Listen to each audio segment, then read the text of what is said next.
Creo que todo bien, Doc, Me gracias. parece que no. Ok. Entonces, hoy vamos a ver un poco sobre las cardiopatías congénitas acianógenas. Tengo entendido que ya han revisado algunos conceptos, entonces voy a irme un poquito más rápido. Bien, las cardiopatías congénitas acianógenas son de las más frecuentes, afortunadamente, ya que son de las menos complicadas, ¿no? Las que mejor pronóstico pueden tener a cualquier edad. Vamos a empezar con la comunicación interauricular, que esta podría ser la cardiopatía congénita más frecuente en la edad adulta.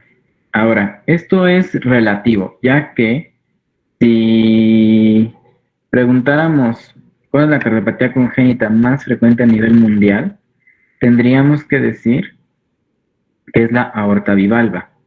Lo que pasa es que la aorta bivalva no hay ocasiones, muchas ocasiones no da sintomatología y mucha gente puede tener aorta bivalva y nunca se entera en la vida.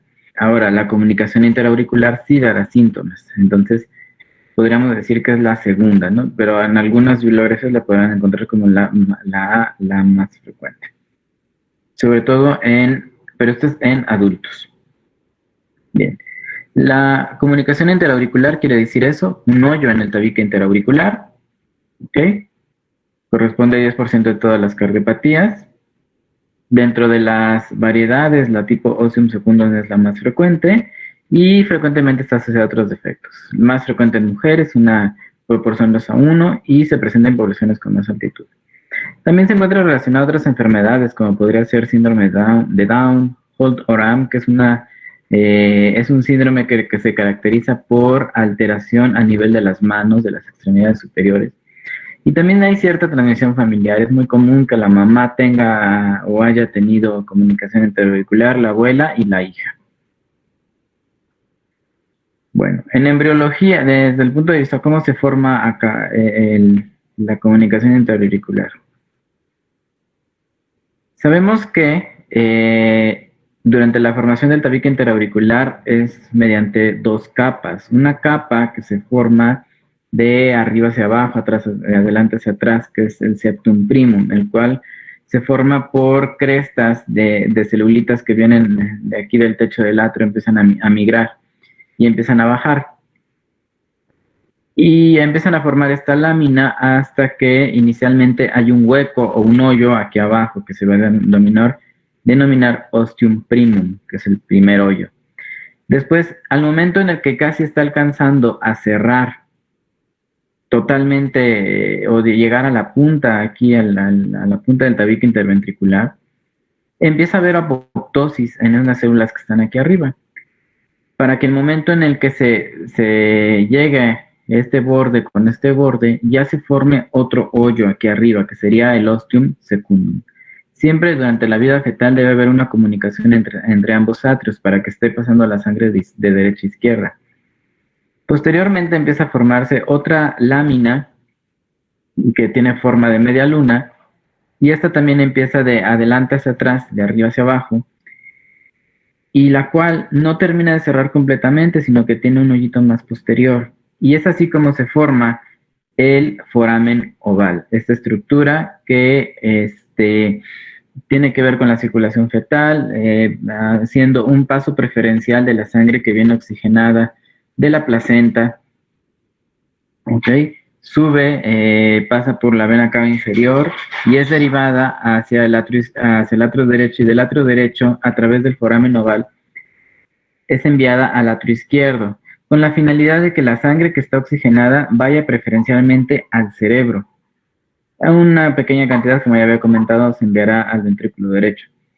Pero bueno, ya cuando nacemos, aumenta la presión en el atrio izquierdo y eso ocasiona que el tabique que se pegue la valvulita que está aquí del foramen oval y se cierre totalmente el foramen oval y ya después quede nada más la fosa oval como remanente embriológico. La mayoría de las ocasiones.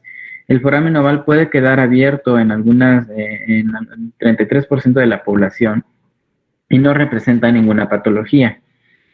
Pero ahorita voy a comentar un poquito más del foramen oval. Entonces, embriológicamente ya vimos, son dos capas, que siempre debe haber un hoyo ¿ok? Primero es el ostium primum, después el ostium secundum y ya después el foramen oval. Ahora, en la formación de la CIA están relacionados estos genes, el GATA4, NKX25, el TBX que está relacionado con el síndrome de Holt-Oram. Y hay una teoría que habla de que cuando existe un flujo incrementado a través de la sangre que viene de regreso de la placenta y pasa aquí de la vena cava inferior al atrio derecho, y es mucho flujo lo que pasa y está pasando aquí constantemente a través de este foramen oval, en algún momento la válvula se vuelve insuficiente, como que no alcanza a regular bien este paso porque es mucha sangre o con mucha presión lo que está pasando aquí. ¿Ok? Entonces, al momento de nacer, difícilmente se cerrará esto. Y esta es una de las teorías por las que dicen que se origina la comunicación interauricular. Bueno, desde el punto de vista anatómico, se clasifica en la ostium secundum, que es aquella que persiste el hoyo donde estaba el ostium secundum, la ostium primum, que se encuentra abajito, o sea que esa parte, esta, esta, esta lámina no llega hasta abajo y se queda un hoyo aquí, que será el ostium primum, y persiste en la vida. Esa es una sería ostium primum. Ostium secundum es esta, que no se tapa totalmente por esta lámina y queda como una sería ostium secundum, siendo esta la variedad más frecuente. Ya tenemos otras que están en relación a cuando al momento de la formación del corazón se van insertando como que se van pegando los vasos al atrio, entre las que se encuentran el aceno venoso, el aceno coronario. Ahora, Arteaga, que es un autor mexicano, él trabaja actualmente en la UNAM, un embriólogo, seguramente el libro de embriología de Arteaga, pues él es el autor. Él ha hecho muchos trabajos en cuanto a la embriología y a la anatomía de las cardiopatías congénitas. Bueno, él en su clasificación menciona que podríamos considerar a la CIA como atrio común.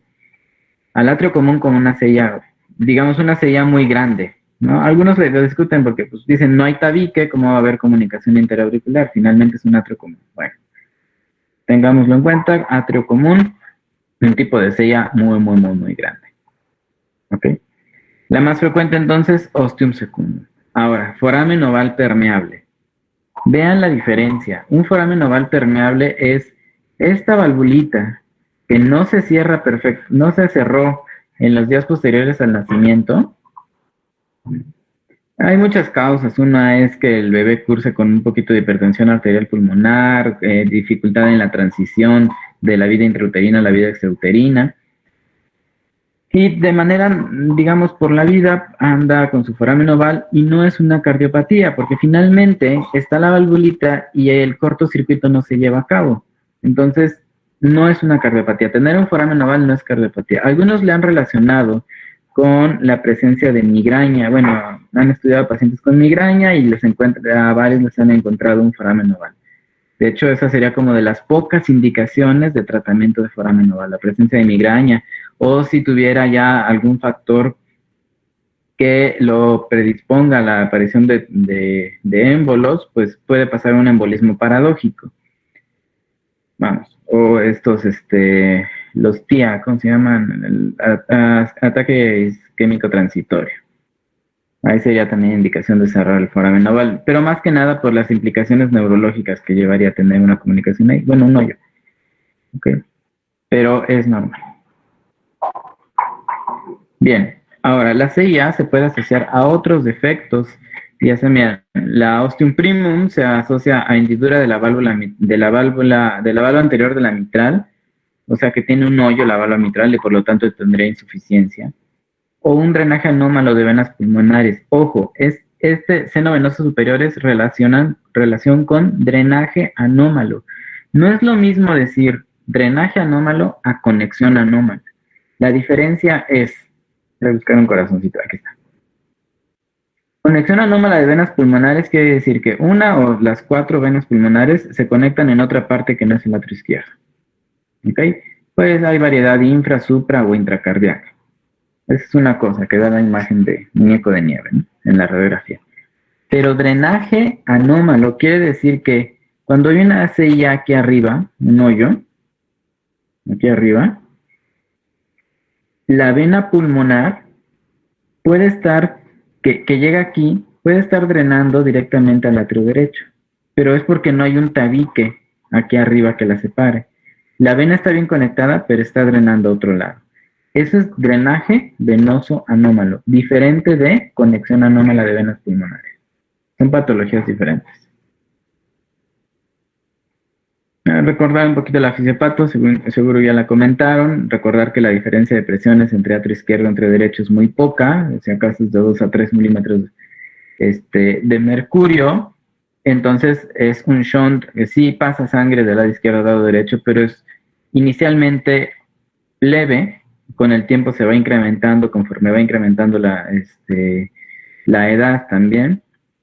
Entonces manda un chorrito de más de sangre a las cavidades derechas, las cuales empiezan como respuesta a crecer. El atrio derecho se dilata, el ventrículo derecho se hipertrofia. Hay volumen de más que es eyectado hacia la arteria pulmonar y por lo tanto habrá hiperflujo pulmonar. ¿Ok? Inicialmente no es cianótica, entonces la CIA es una cardiopatía congénita acianógena de flujo pulmonar incrementado con con hipertrofia a expensas de cavidades derechas. Ahora, el problema es que dejemos pasar mucho tiempo y entonces todo este hiperflujo hacia la arteria pulmonar y los capilares hagan que los vasos como respuesta a este hiperflujo pulmonar empiezan a presentar vasoconstricción. Y si esto se va prolongando a lo largo del tiempo, una vasoconstricción prolongada incrementa la presión en la arteria pulmonar y se verá reflejada a través de la arteria pulmonar al ventrículo derecho, válvula tricúspide, atrio derecho, y entonces ahora hay más presión en el atrio derecho que en el atrio izquierdo, ocasionando que el cortocircuito se invierta, pasando ahora sangre desoxigenada hacia el lado izquierdo y ocasionando cianosis. Ese se le denomina síndrome de Eisenmenger. El problema de la Eisenmenger es que ahí esa CIA pasa a segundo término porque ya no podrá ser operable, ya no la podemos corregir. ¿Por qué? ¿Qué pasa si yo tapo esta CIA y la presión pulmonar está incrementada?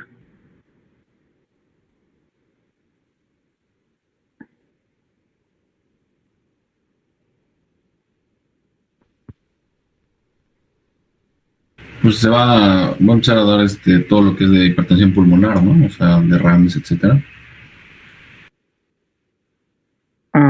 Ok, pero Ya no va a ser capaz. ¿De qué? Ya no va a ser capaz de eyectar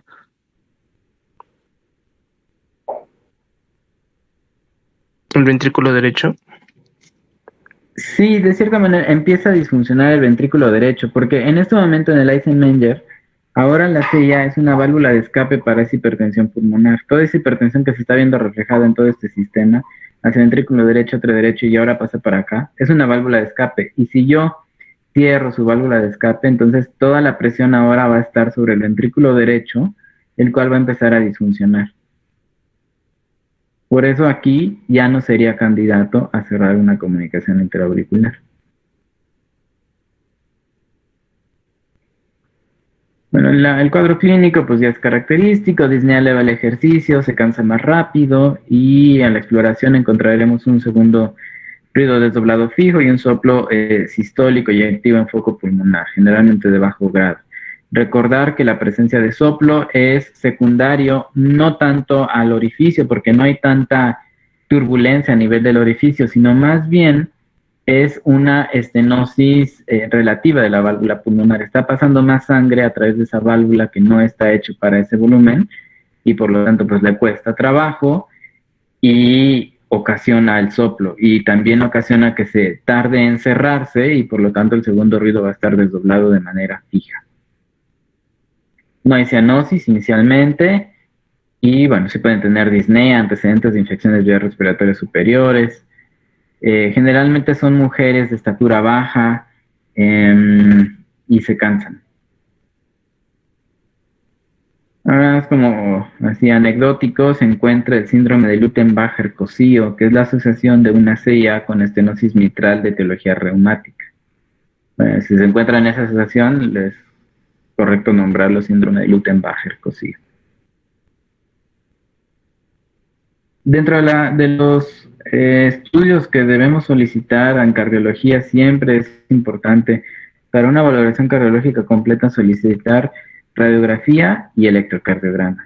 Muchas veces como interconsultante incluso me han dicho, ¿para qué quiere la radiografía si ya le va a hacer el ecocardiograma? Pues la radiografía no ha perdido su valor por algo, ¿no? El flujo pulmonar se valora en la radiografía, nos sirve para descartar alteraciones pulmonares. Entonces, como decir que ya tienes el eco y pues sí, es muy bueno, pero vamos, la radiografía no ha perdido su valor. Igual en las cardiopatías congénitas.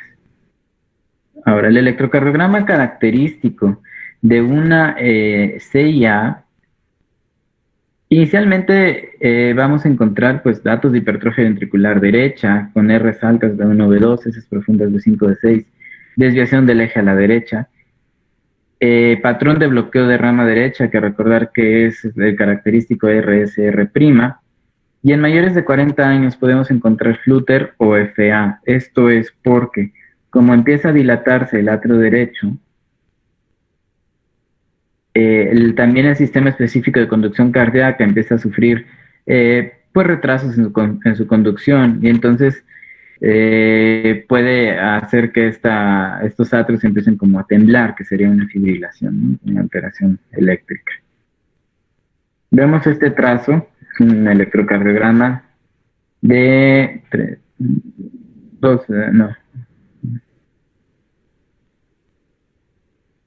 15 derivaciones.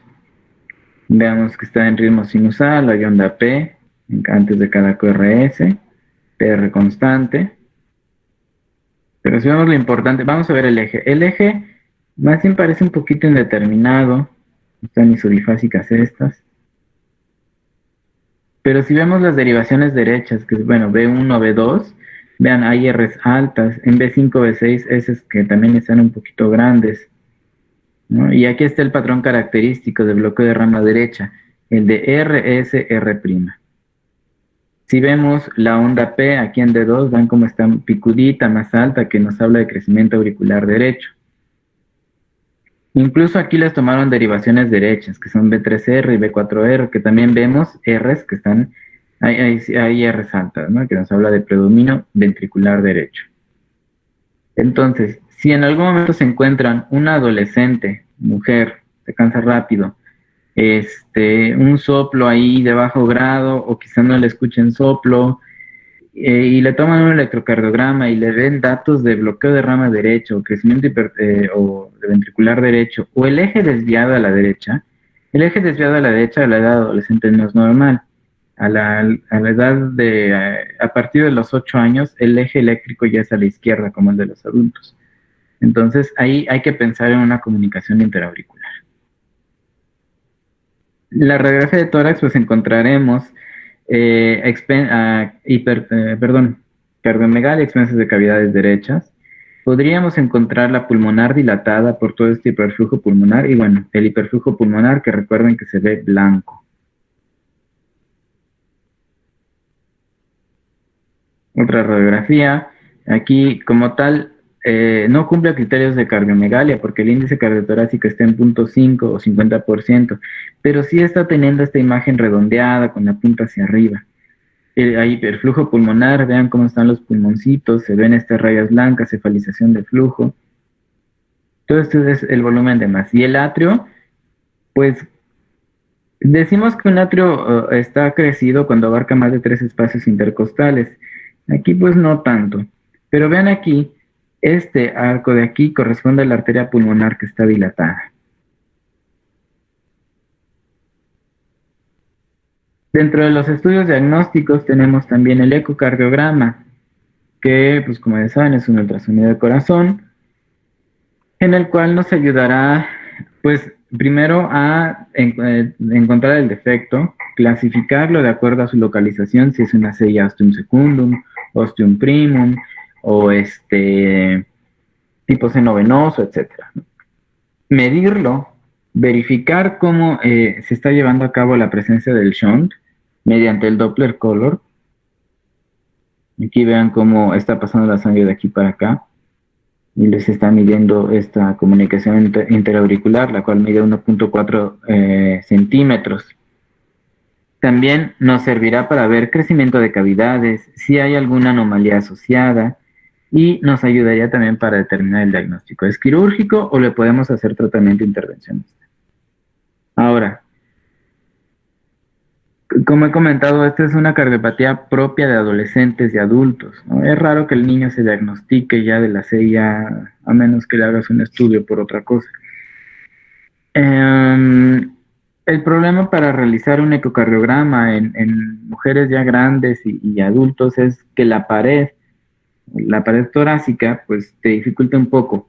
Entonces, a veces estos pacientes son candidatos a realizar ecocardiograma transesofágico, en el cual puedes ver directamente el tabique interauricular, medirlo y bastante bien y hacer lo que tengas que hacer, ¿no? Determinar el tratamiento. Finalmente, el cateterismo es un estudio muy bueno en esta cardiopatía, ya que es diagnóstico y terapéutico. Es raro que necesites un cateterismo para diagnosticar una comunicación interauricular. Si le vas a hacer para un cateterismo, una CIA, será a lo mejor para verificar la conexión de las venas pulmonares que estén bien conectadas, o sea, un drenaje anómalo, evaluar la presión pulmonar y si está muy elevada o está en criterios de Eisenmenger, pues entonces no la vas a cerrar. Pero así como que para diagnosticar la CIA es raro que se haga. Ahora, terapéutico porque en el mismo procedimiento se pueden colocar dispositivos. Bien, el tratamiento entonces es cerrar el hoyo. Tenemos dos opciones, el tratamiento quirúrgico. El tratamiento quirúrgico de la CIA son dos posibilidades. Una es que la CIA esté tan chiquita que nada más con unos puntos se cierra totalmente, ¿no? Y la otra es colocar un parche. Los parches, hay parches de teflón, pero actualmente ya se utilizan más parches de pericardio autólogo, o sea, del pericardio del propio paciente, o de un material que se llama politetrafluoroetileno. Eso depende también mucho de la elección del cirujano y las características de la comunicación interauricular, que no vale la pena como adentrarnos más. Es una cirugía que se realiza prácticamente diario, yo creo. En los centros de referencia es de las más frecuentes que se realizan. Por lo tanto, la experiencia de los cirujanos es bastante buena. De hecho, cuando llegan los cirujanos nuevos, los más antiguos les dejan inicialmente las sellas para irlos probando, ¿no? Si sabes cerrar una sella, bueno, entonces ya después le dejan una C y B y así. La mortalidad es casi de 0%. Tiene sus complicaciones, ahorita voy a platicar de ello. Entonces, ¿cómo se lleva a cabo esto? Si es quirúrgico, la CIA es una cirugía a corazón abierto, lo que quiere decir que será un paciente que se llevará a bomba de circulación extracorpórea. La bomba de circulación extracorpórea es una máquina grande que ocupa casi todo el quirófano, que funciona a base de rodillos y tiene una membrana por la cual se oxigena la sangre. Entonces se canulan los grandes vasos y en este caso también las venas cavas para que toda la sangre sea derivada a través de estas cánulas y tubos hacia esa máquina que funciona a base de rodillos, por la cual va pasando la sangre por membranas muy finas. Y ahí mismo se oxigena y regresa, para que el corazón pueda estar libre de sangre, se vea el defecto y se pueda cerrar. En este caso, el abordaje generalmente es a través de la orejuela, orejuela derecha. Se hace, se abre la orejuela derecha, se identifica la comunicación interauricular y ya sea poner el parche o hacer el cierre directo. La otra opción es el cateterismo. Muy bueno porque nos evita bastante pues mandar a un paciente a circulación extracorpórea, ¿no? Abrirle el tórax y todo lo que esto implica. Menos tiempo de estancia en terapia intensiva. El cateterismo es algo que tiene una recuperación máximo 3 días, más barato, etcétera. Ahora, sí tiene riesgos el cateterismo como todo. Entre ellos está, pues, como se funciona una arteria grande y como son las femorales, puede sangrar por ahí o que presente alergia al medio de contraste. El cateterismo consta de un dispositivo que va montado sobre, pues, un catéter, el cual se introduce a través de la arteria femoral o de la vena femoral, dependiendo del abordaje que pueda. Generalmente para ella es por vena femoral, se sube a vena cava inferior, de vena cava inferior pasa al atrio derecho, del atrio derecho pasan el catéter a través del defecto a este lado, empiezan a liberar el dispositivo que tiene forma como de un yoyo, como este ejemplo, y se libera, quedando aquí el defecto entre los dos, digamos, las dos tapas o dos láminas. Se llaman discos, entre los dos discos del dispositivo. Y ya, con esto queda, ya no hay que hacerle absolutamente nada. Asunto arreglado. Complicaciones de la cirugía en general. Eh, Aparte de lo de la bomba, que les digo que pues sí tiene riesgo de trombosis, infección, sangrado, eh, terapia intensiva, al momento de realizar un corte sobre el pericardio es muy lábil, ¿no? Es muy, muy, muy lábil. Entonces, si se irrita ya sea por el corte, por sangrado que llegue ahí, la sangre es muy irritativa para el pericardio, este se va a inflamar. Entonces, es muy frecuente que estos pacientes tengan algo que se llama síndrome post-pericardiotomía, que es como una pericarditis. Les duele, puedes encontrar derrame en el eco posterior, pero bueno, se trata fácilmente con AINES o incluso con esteroides en algunas ocasiones. Finalmente es una respuesta inflamatoria del pericardio. En el cateterismo, el mayor problema es que el dispositivo no tenga las características adecuadas para que puedas colocar uno y entonces o no quede o migre. Sobre todo en pacientes, por ejemplo, hipertensos, que haya mucha presión del lado derecho, puede empujar el dispositivo hacia el lado izquierdo y embolice y sería un problema, algo para meterlo a quirófano, para sacar ese dispositivo. O puedes bloquearlo, ya que al momento de colocar puede como estimular el triángulo de Koch, que es donde está el nodo AB, y pues bloquearlo. Sin embargo, la mayoría de las veces, les digo, las ellas son las que menos se complican, afortunadamente, debido a la experiencia que ya se tiene, tanto quirúrgica como por cateterismo. Bien, dudas de la sella. Creo que en fin, muy rápido.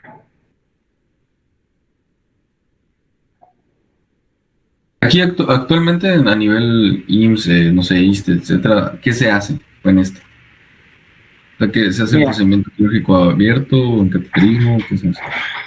más bien depende de las características del paciente. Si el paciente es candidato a realizar cateterismo, un defecto que tenga bien sus bordecitos, así nada más el hoyito así, y tenga bordecitos donde puedas colocar bien el dispositivo, el tamaño te lo permita, la presión pulmonar te lo permita, se le realiza cateterismo. IMSS ofrece cateterismo para cierre de estos defectos. Cirugía cuando trata de evitarse, ¿no? Porque también es más caro para la institución la bomba de circulación extracorpórea. Estamos hablando como de 200,000 pesos. Pero sí, a nivel institucional sí se realiza el cateterismo también. O sea, te digo, depende del paciente, de las indicaciones.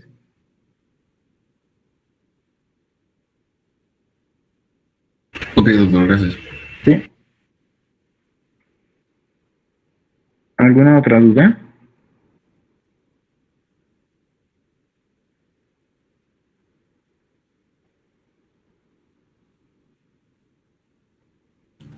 No, doc, todo bien, gracias. Bien. Ahora vamos a continuar con el otro, la comunicación interventricular. Esta, pues igual quiere decir un hoyo en el tabique interventricular. Y puede ser aislado, nada más el hoyo, o puede estar en el contexto de otras patologías, como podría ser la tetralogía de Fallot, ¿no? Que es uno de los componentes importantes. Inicialmente, el soplo fue descrito por Henri-Louis Roget, que de hecho el soplo de la CIB, si quieren verse elegantes, sería un soplo de Roget. ¿Ok? Ahora, esta es la cardiopatía congénita más frecuente. Ahí se la lleva entre la CIA y la CIB. Y vean aquí otra vez, excluyendo aorta bivalva. ¿Ok? La aorta bivalva, les digo, es como la más frecuente de todas, pero es diagnosticada menos debido a que pues, no presenta síntomas la mayoría de las veces. Es más común en prematuros de bajo peso, en bebés chiquitos. Y aquí en su clasificación se va a dividir igual de acuerdo a dónde se encuentra su localización. Puede ser perimembranosa, que es en este sitio de unión entre donde está la válvula tricúspide, el atrio izquierdo y un poquito arriba de la porción de salida del ventrículo derecho. O puede ser muscular, que está aquí abajo, ¿no? O puede ser yuxta arterial y doblemente relacionada, que es la serie de Herbode. Yuxta arterial quiere decir que está abajo de la arteria. En este caso, la arteria pulmonar. Igual recuerda la fisiopatología, entonces hay un hoyo aquí en el tabique interventricular. En este caso, igual hay más presión del lado izquierdo que del lado derecho, por lo tanto, el shunt será de izquierda a derecha, mandando más volumen directamente al ventrículo derecho. Del ventrículo derecho es enviado a la arteria pulmonar, ocasionando hiperflujo pulmonar. Aquí, en la CIB, no hay dilatación del atrio derecho, porque este volumen de más no es enviado acá arriba, sino nada más hacia el ventrículo. ¿Ok? Esa sería como una diferencia. Bueno, sí hay hiperflujo pulmonar también. También puede llevar hipertensión arterial pulmonar, ocasionando que el shunt ahora se invierta de derecha a izquierda, ocasionando cianosis. Ahora, la cantidad de sangre que pase también depende del tamaño de la comunicación interventricular. Si es muy chiquita, pues pasará poquita sangre a través de ese defecto. Esas son las mejores porque pueden tardar mucho tiempo. Si es muy grande, entonces pasará una gran cantidad con cada latido. ¿Ok? Ahora, rara vez los pacientes con una comunicación interventricular podrían presentar un cuadro inicial o muy característico de falla cardíaca. Hay algunas situaciones en las que sí, como podría ser que el flujo del ventrículo izquierdo al ventrículo derecho y la arteria pulmonar se encuentre incrementado, llevando a que se presenten los mecanismos compensadores de hipertrofia e incremento de la secreción de catecolaminas, que son propias de la falla cardíaca. En menores de 6 meses, son niños que se empiezan a cansar mucho. Cuando el efecto es muy grande y no aguantan tanto este flujo, empiezan a presentar datos de falla cardíaca, ¿no? Por hipertrofia e incremento de secreción de catecolaminas. También hay cambios degenerativos en el miocardio del ventrículo derecho. Se empieza a alterar la fibra muscular por este volumen de más. Enfermedad vascular pulmonar y obstrucción del tracto de salida derecho. Porque sí, aparte de la CIB, está obstruido aquí arriba por una estenosis pulmonar, estamos incrementando también la presión dentro del ventrículo derecho y entonces este ventrículo está sufriendo a expensas de sobrecarga sistólica, perdón, que es la eyección, y sobrecarga diastólica por el volumen de más. Y la CIB, que es la yuxta arterial, esta se complica con insuficiencia aórtica. Esta es la explicación. Cuando hay una CIB, aquí abajito de la aorta, hay que recordar que aorta y pulmonar están pegadas. Entonces, cuando la CIB está aquí, que es la yuxta arterial, el flujo sigue siendo de izquierda a derecha. Pero entonces, por un efecto que se llama efecto Venturi, al pasar la sangre de aquí para acá, jala parte de la válvula aórtica. Y entonces, aparte de tener el shunt, ocasiona insuficiencia aórtica. ¿Mm? Entonces, CIVs y extraarteriales, tratamiento quirúrgico en cuanto se diagnostica por esto. Porque si lo dejas con el tiempo, pues la válvula aórtica también se va afectando más en cuanto a su anatomía, la insuficiencia aórtica también le va ocasionando incremento de volumen hacia el ventrículo izquierdo, y entonces ahora va a disfuncionar biventricular. ¿Quedó claro esto?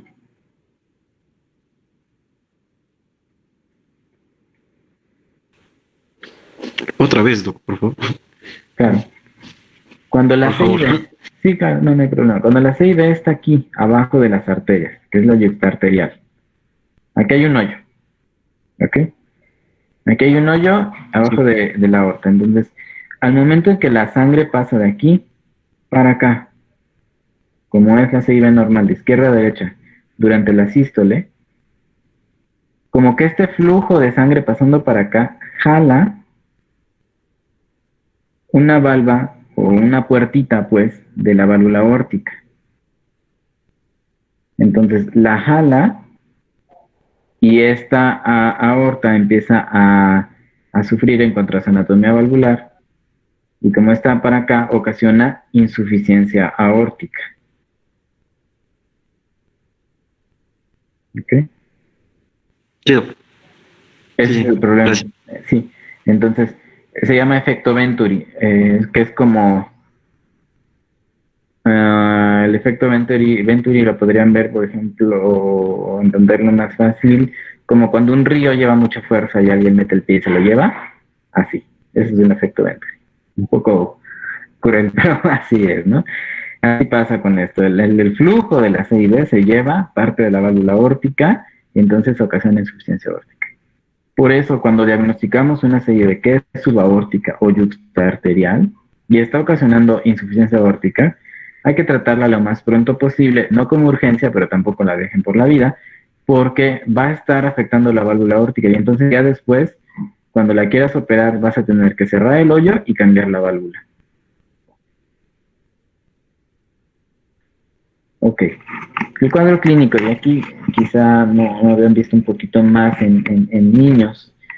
En el recién nacido, el soplo pocas veces es audible porque la presión pulmonar está elevada de manera fisiológica. Entonces, al estar elevada la presión, los primeros 10, 15 días la presión puede estar elevada de manera normal en lo que los vasos se van dilatando o se va adaptando a la circulación ya, digamos, extrauterina.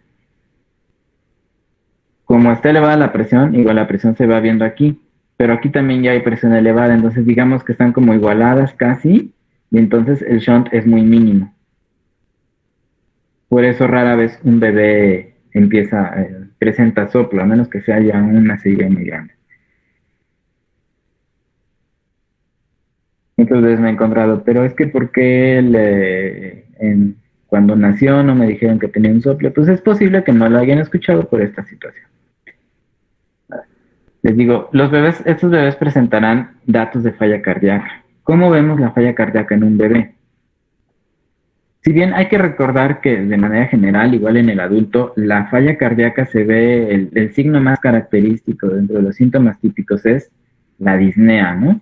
De hecho, hasta está la clasificación de la NIJA, en cuatro niveles, digamos, desde leve hasta en reposo. ¿Y cómo presentará disnea un bebé? ¿Qué es lo único que hace un bebé? Ya lo comentaba ayer. Lo único que hace un bebé es dormir, comer y manchar el pañal, ¿no? Entonces, cuando hace su única actividad, que es comer, el bebé se va a cansar. Comerá por pausas, se fatigará, los papás notan y sí, se ve cómo se fatiga a la alimentación. Sudan mucho, empapan las cobijitas, tienen taquipnea, respiran muy rápido y suben poco de peso. Esos serían los datos de falla cardíaca en un recién nacido. En lactantes y niños, bueno, ellos tendrán infecciones respiratorias de repetición por este hiperflujo pulmonar. Al ser haber hiperflujo pulmonar, también es un buen caldo de cultivo para las bacterias y pueden cruzar con muchas neumonías. Fatiga al esfuerzo, soplo, que ya ahora ya sería característico. Ya en lactantes y niños ya podremos escuchar el soplo. Adultos, es raro que un adulto llegue sin diagnóstico, o mejor dicho, una CID llegue sin diagnóstico hasta la edad adulta. Sí sucede, sí pasa, ¿no? Estoy hablando desde el punto de vista congénito, porque todos eventualmente en algún momento o lo llevarán al pediatra o al médico o alguien le escuchará el corazón o notarán que no sube de peso, etcétera, ¿no? Entonces, que un defecto llegue hacia edad adulta es raro, sí pasa, sobre todo cuando son defectos muy chiquitos. Eso podría ser como la presentación del adulto, ¿no? Nada más el soplo. Ahora, los adultos, la CIB que ellos pueden tener es más de tipo relacionado a la cardiopatía isquémica, cuando hay infarto y ahí en el tabique se necrosa y se forma una CIB, o iatrogénica, en la colocación de marcapasos, por ejemplo, más que nada. El cuadro clínico, hablando de niños, es incremento del diámetro anteroposterior del tórax. Los niños tienen como tórax, como si fueran tonel, como los pacientes de POC que están ahí, perdón, como incremento del tórax. Estos niños tienen incremento del diámetro anteroposterior. Secundario a que, bueno, como hay cardiomegalia, el tórax del niño es más cartílago y pues más fácilmente se distiende junto con el corazón. Si le palpamos el tórax al niño, vamos a sentir un corazón que está latiendo a 1000 porque está en falla. Incluso podemos sentir el impulso del ventrículo derecho que está crecido y cierra de la pulmonar por el hiperflujo pulmonar. Y un trill, que recuerden que un trill es la palpación de un soplo en el segundo o tercer espacio intercostal izquierdo. Soplo característico de CIB, ya sabemos, soplo lo sistólico en segundo o tercer espacio intercostal izquierdo que se irradia en barra. Ahora, ¿quién me diría a qué se refiere que se irradia en barra?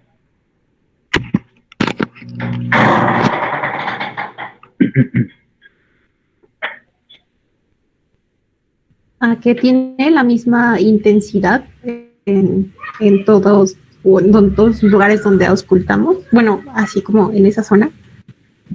Ok, ¿alguien más?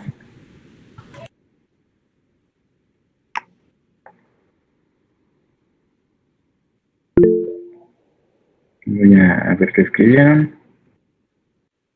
Aquí es un soplo que se mantiene continuo. Lo mismo. No. Que se irradia en barra, y esto es una gran confusión. Quiere decir que antes dentro de la parte de los estudios estaba el fonocardiograma, que era como poner microfonitos y escuchar los soplos, ¿no? Entonces, lo que se irradia en barra quiere decir que el soplo que está aquí en el tercer espacio intercostal, no tengo un tórax,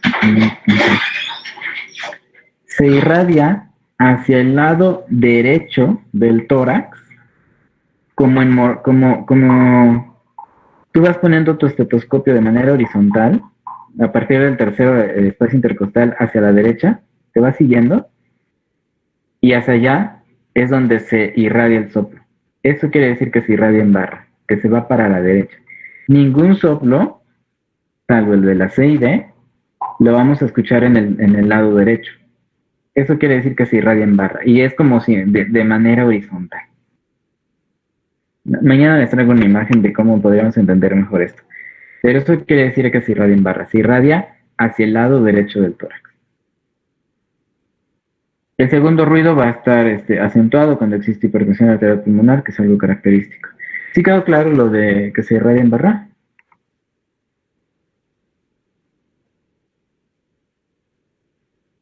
Sí, Doc, gracias. Doc, a mí se me cortó un poco en esa parte del audio. ¿Cree que podría repetirlo, por favor? Claro. Que se irradia en barra quiere decir que el soplo se va hacia el lado derecho del tórax, como si tú colocas tu estetoscopio en el segundo o tercer espacio intercostal izquierdo y te vas como de manera horizontal hacia el lado derecho del tórax, vas a seguir escuchando el soplo. Eso quiere decir. Gracias. No me había dado cuenta que ya faltan 8 minutos. Ya no es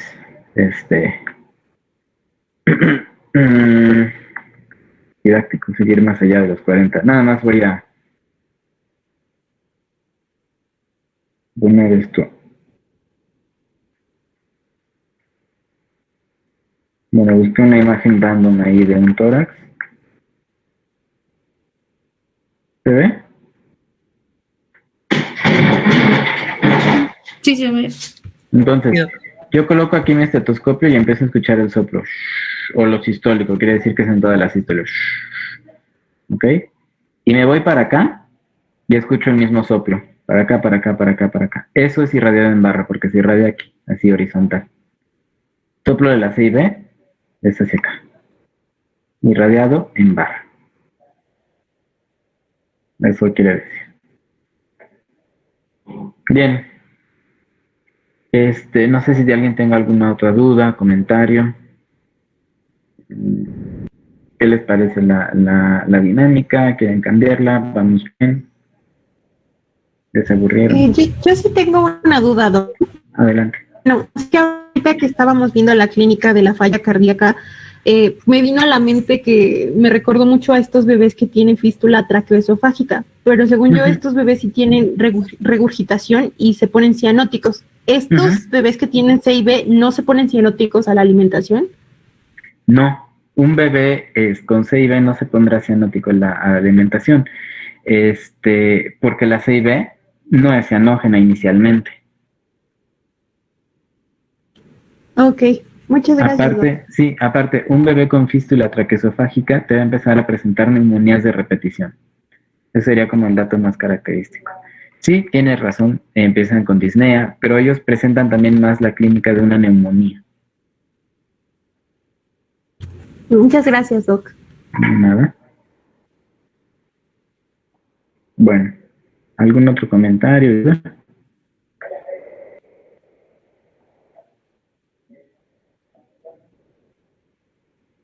No, Vale. todo bien. Gracias. Ok.